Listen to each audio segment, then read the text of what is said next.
Why is there such a fuss about Costco's membership fee? I mean, it's supposed to help us save some money. However, Kara always manages to drag me into her shopping adventures.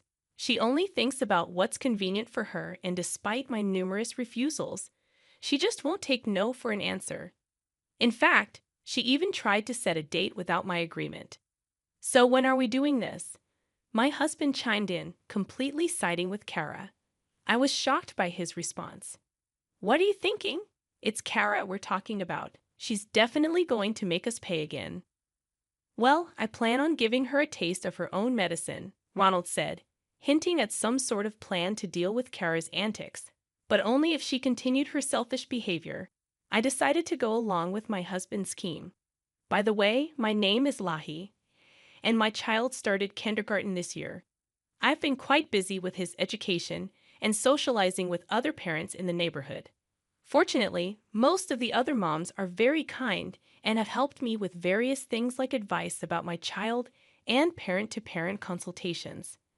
I also try to help out as much as I can, and I think I've managed to maintain a good relationship with them, except for one mother, Kara. Kara always seems to need help from everyone around her, despite referring to herself as a spoiled princess. She's hardly ever helped anyone in return. For example, when the moms make plans to go out for a meal, she often appears out of nowhere and joins in. I wouldn't really mind that, but she frequently asks for bites of other people's food and subtly suggests that someone else should pay for her meal, claiming that she doesn't have much money on her. Other mothers who have experienced similar things have the same impression of her as I do. Whenever I go shopping, I always drive my car, and most of the time, she'd show up and persistently ask for a ride. While I wouldn't mind if we were headed to the same place, Kara is undeniably pushy. She'd say things like, "I was in such a hurry to catch a ride with you that I forgot my wallet." "What are we going to do?" "Go back for it." "Nah, I don't want to inconvenience you. Maybe I can just pay you back later." Every time I took her shopping, it would end up like this. She'd make excuses like forgetting her wallet or leaving her credit card at home and always tried to avoid taking out her own wallet. Karen never seemed to have any intention of paying, and though she promised to pay me back later, she almost never did, even after I pressured her multiple times with the receipts. "Now or wait until payday," she would say. "When it comes to money, you're really strict, aren't you?" she once said. Even when I involved her husband, who was a decent man and would apologize and pay me back, Kara showed no remorse and didn't seem to care at all. Some people might not think much of a few small shopping expenses. However, when these expenses accumulated over the course of a month, they added up to a substantial amount of money. The stress of having to go to such lengths to get the money back each time we went shopping was becoming overwhelming. If only I could decline her request to go shopping in the first place. But Kara had a way of manipulating me, often using our kids. Our children were good friends, and there were times when she would have them make plans to go shopping together before coming to ask me for permission. It was hard for me to refuse when she used our children as a bargaining chip, and I couldn't tell my little boy not to be friendly with his friend. While other mother friends encouraged me by saying they sympathized with my situation, it seemed that they too did not want to get involved with Kara and were somewhat keeping their distance. "Hey, can you do the shopping instead?" one mom friend suggested. The mom friend I mentioned earlier suggested, "Well, you should just firmly decline, shouldn't you?" Finally, I confided in my husband about the situation, but he didn't take it seriously since he didn't know Kara's true character. He simply said, "Kids are kids and parents are parents. You should stand up stronger." I was troubled about what to do. Then one day, my husband came home looking exhausted. I asked if something had happened at work, and he told me that he had been caught by Kara at a traffic light. She approached him, saying, "Oh, you're Elle's husband. Perfect timing. Could you give me a ride to the station?" Kara asked for a favor, but she didn't seem to consider the possibility of him declining. She came out onto the road and repeatedly tried to open the passenger door. When he refused, she yelled, "How could you?" and shouted his name several times on the road, trying to call him back. I can't believe she yelled that much on the street, my husband said. That's what I told you. Kara is a handful. There's a limit to being a handful. After that, she even asked for the fare money.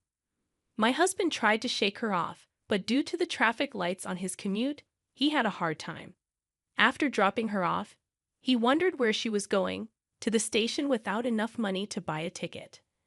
Unable to comprehend Kara's selfish actions, my husband was drained and finally understood why I was complaining.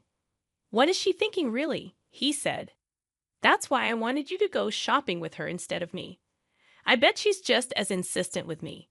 My husband gave a helpless shrug and seemed to give up on Kara's actions. I was also troubled about what to do. Then one day, Kara came to me with this story. "Hey, Lottie, I've been wanting to go to Costco. Is that so? Do you want to go together? It's cheap and the cost performance is good." "Wait, Kara, you go there often, don't you?" I replied, "No, I'm not a member." With Kara's sudden proposal, I gave a vague response. Despite not being a member, Kara was quite knowledgeable about Costco and gave various recommendations. Our family was a member through my husband, and we would occasionally use the card to stock up. However, that didn't mean I was going to take Kara shopping with me. I was just hitting it off with her, thinking she was probably after rummaging through my wallet. Kara said, "Hey, let's go. You're a member, right, Lottie?" I replied, "I'm not a member." She continued, "Oh, then your husband. That's fine too. And I want you to bring the car too." I asked, puzzled, "How do you know that I got a ride in your husband's car the other day?" Kara replied casually, "I saw Costco's shopping bags there." At Kara's words, I couldn't help but frown. I told her, "You know you can't pay at Costco if you're not a member, right? So please take care of the cashier." She nonchalantly responded, "I'll pay you back later." "You hardly ever pay me back when you say that, don't you?" I retorted. "It's okay this time, right?" Despite having no inclination to agree, Kara, as usual, turned to address my child, saying, "Can we go shopping together?" My son enthusiastically replied, "Sure." Kara continued, "So then the kids can be watched by my husband, right?" Annoyed, I said, "I haven't said we're going yet." She persisted, "Oh, come on. But it's fine, right? Costco has a membership fee, and it would really help me out." Unable to bear Kara, who only thought about her own interests, I repeatedly refused. Even when I told her not to use my child to make promises, she remained stubbornly indifferent, making any discussion impossible. Eventually, without even accepting her proposal, she began to make plans as if we were definitely going. Kara turned to my husband and said, "Ah, Elle's husband, we were just making a promise to go to Costco together." My husband, giving an absurd response, said, "Oh, that's fine. When shall we do it?"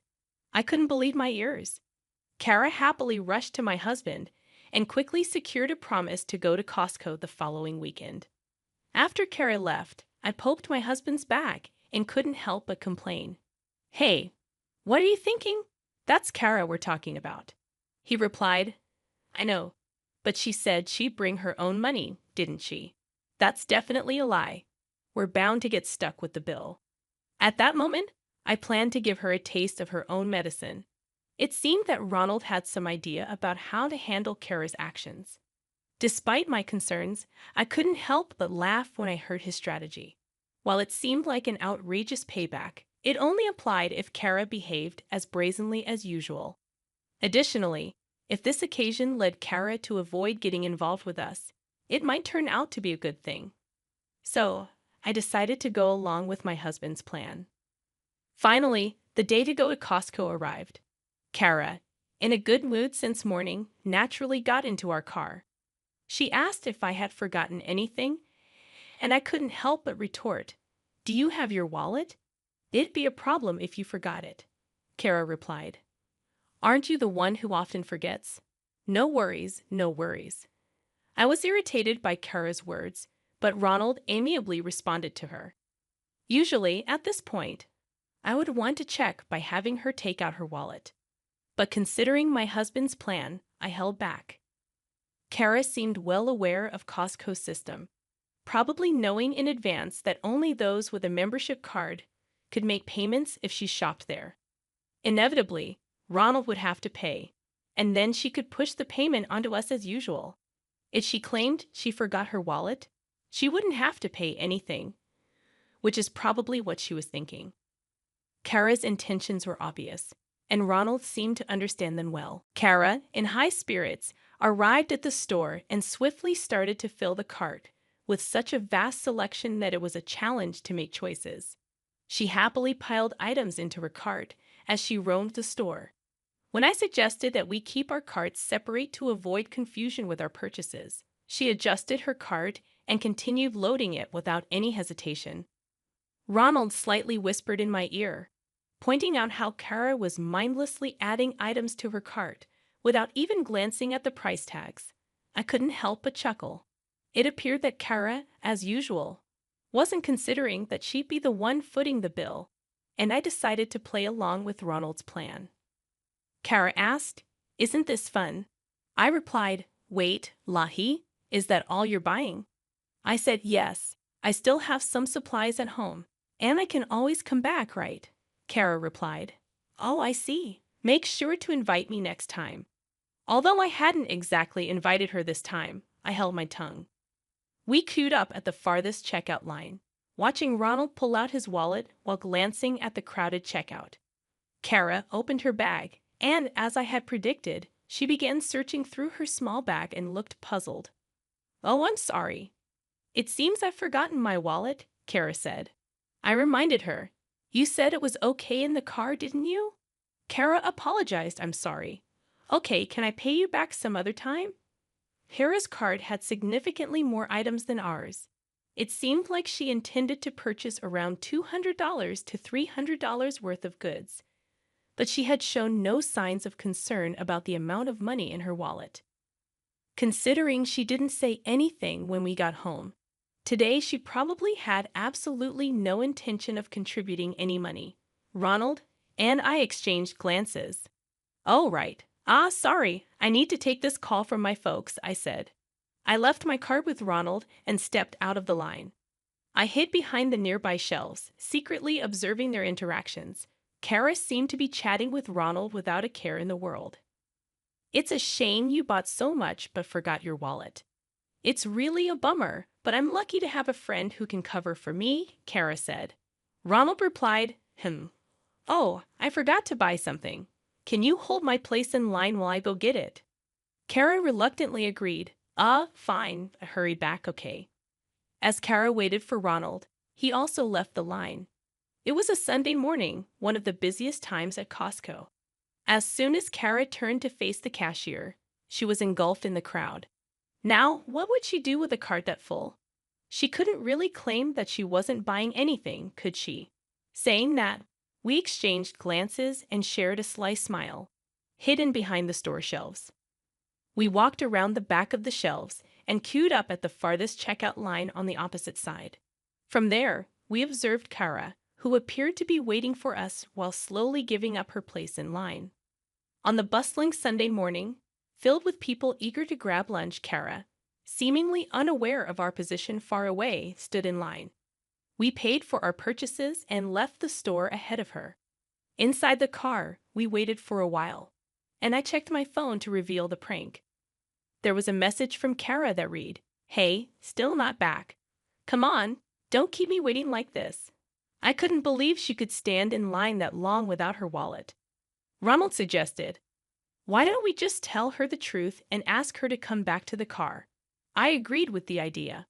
Apparently, she was still waiting diligently, which made us all chuckle. I wondered what she was planning to do after putting all those items into the cart and then realizing that we didn't have enough money to pay for them. With that thought in mind, we told her that we had already finished paying and went back to the car. As expected, an outraged call came in from Kara. "Hey, wait a minute. What are you thinking? I'm not done shopping yet. If you don't have your wallet, you can't shop in the first place. Come on back now. Don't make it impossible for me. Stop joking around. Come back quickly and pay for this." We firmly stated, "We're not paying," but Kara insisted that I brought her, so I should pay. In the end, she even threatened not to go back home unless I paid, which made Ronald even more fed up than I was. Well, if she doesn't want to come back, there's nothing we can do, Ronald said, and he started the car. When I asked how she'd get home, Ronald just said, "She'll be fine. I bet she'll just force someone to give her a ride if it comes down to it." With a laugh, still holding a grudge about the time Kara had forced him to drive her to the station. I kept communicating with Kara, even telling her that we would leave her behind if she didn't come back, but she wouldn't listen. Maybe it was harsh to leave her behind, but with the way things were going, I didn't know what else to do. Knowing her, she'll figure something out, I thought as we left the store.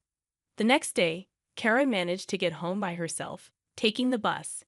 My husband, still laughing about how she did have a wallet after all, was met with a furious Kara storming into our house. "You left me stranded at the store. That was so mean," she shouted.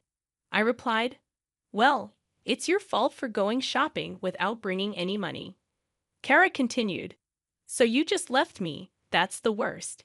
You could have just paid for me. Do you even realize how much you've been mooching off us? You're always like this, Lahi." She brought up her self-centered arguments, yelling endlessly about how she was unhappy that I didn't spend my money. She even demanded compensation for her emotional distress, making a scene at the entrance of our house.